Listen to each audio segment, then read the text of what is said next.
La fin de la galère, du chômage. Pour l'aîné de cette famille de 7 enfants, cela va commencer par un départ à l'étranger.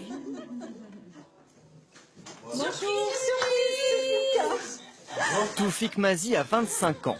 Il est tout juste diplômé d'un master de finance internationale. Félicitations. Félicitations pour ton master. C'est quoi cette histoire, hein? Toute la famille s'est cotisée pour lui offrir une cagnotte et un billet pour Dubaï. Un aller, retour, je pense, pour de nouveaux horizons, comme ils disent. Le jeune homme est ému. Ce cadeau, c'est un gros sacrifice pour sa famille. 3 000 €.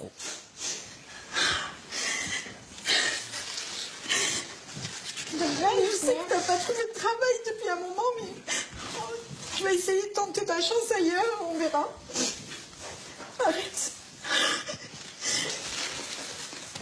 Il a tout eu en fait en France. Il a eu l'éducation, il a eu les diplômes, mais malheureusement on n'ouvre pas les portes pour le travail, donc c'est un peu compliqué, on ne comprend pas.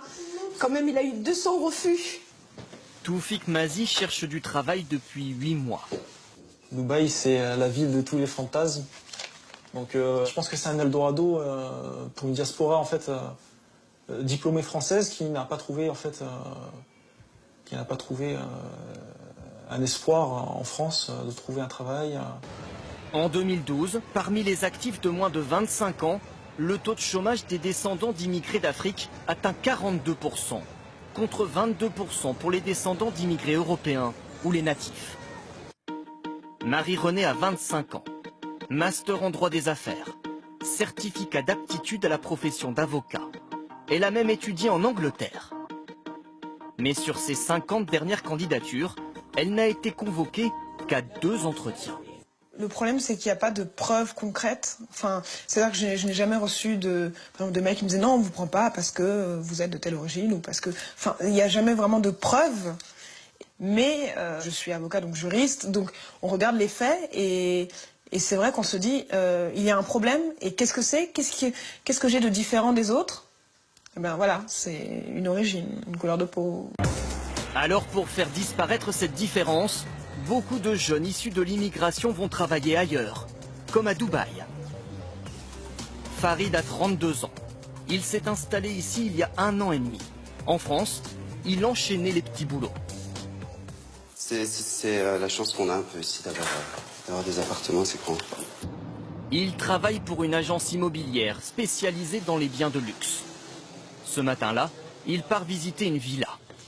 Il n'avait pourtant aucune expérience dans l'immobilier. Là, c'est la piscine, et puis ici, l'accès à la plage privée. Je pense que j'ai été très chanceux, j'ai trouvé cet emploi en 2 jours. C'est-à-dire qu'à 11 h du matin, j'envoyais mon CV, à 14 h j'étais recontacté. Le lendemain, j'étais en entretien, donc 3 entretiens qui ont été concluants et j'ai commencé à travailler très très rapidement. Ici, la double culture est un atout. Nous retrouvons Toufik Mazi, tout juste arrivé grâce au billet d'avion offert par sa famille. J'aurais préféré apporter quelque chose à mon pays, auprès de mes proches, vivre avec eux, prouver que, comme quoi j'ai eu une bonne formation, j'ai les compétences pour y arriver et ajouter ma valeur ajoutée à la France. 3 jours plus tard, Toufik Mazi décrochera son premier job à Dubaï, courtier sur les marchés de l'or et du diamant. Salaire mensuel, 3 700 € par mois.